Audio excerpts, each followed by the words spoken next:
All right, now PR I'm not going to go into much at all because Roger's talking about it later. It is a field I work in hugely because I've worked in the PR and marketing field. So just a quick spin on it. It stands for public relations. It can encompass any of those things. Publicity, entering awards, media coverage, crisis management, all of that sort of thing. And we'll just move on a couple more slides. It is a very powerful one. I think it's best used in part of a marketing mix. I don't think you should go, and I get this question a lot. People ring me up and say, I want to do some PR. And my first question usually is, what other marketing are you doing? And often they'll say, oh, I don't know, I just thought I'd do some PR.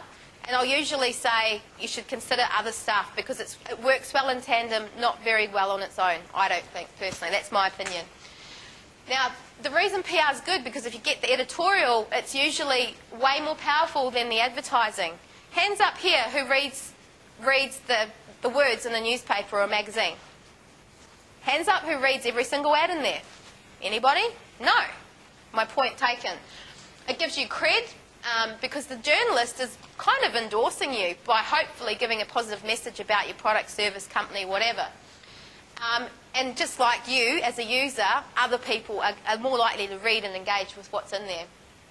Okay, just be aware, deadlines can be very far in advance. I often get people coming to me saying, let's do a PR campaign, and I'll say, when's the event? And they'll say, next week. And I'll go, I can't help you.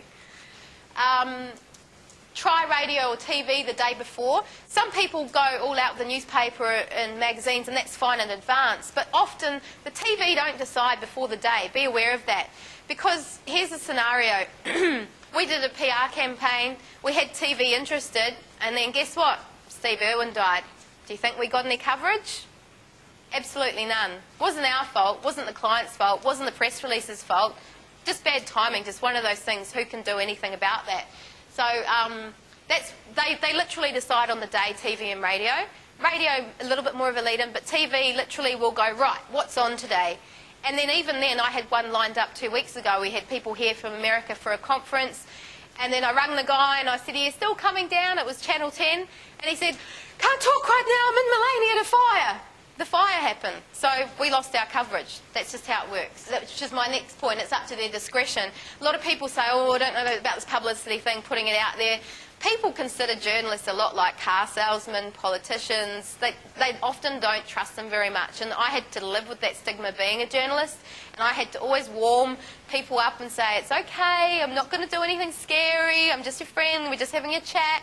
But media training really, really helps. So if you're feeling a little bit unsure of all of this, engage someone for some media training and they can give you those points on how to make the most of those opportunities. And coverage is not guaranteed, as I mentioned.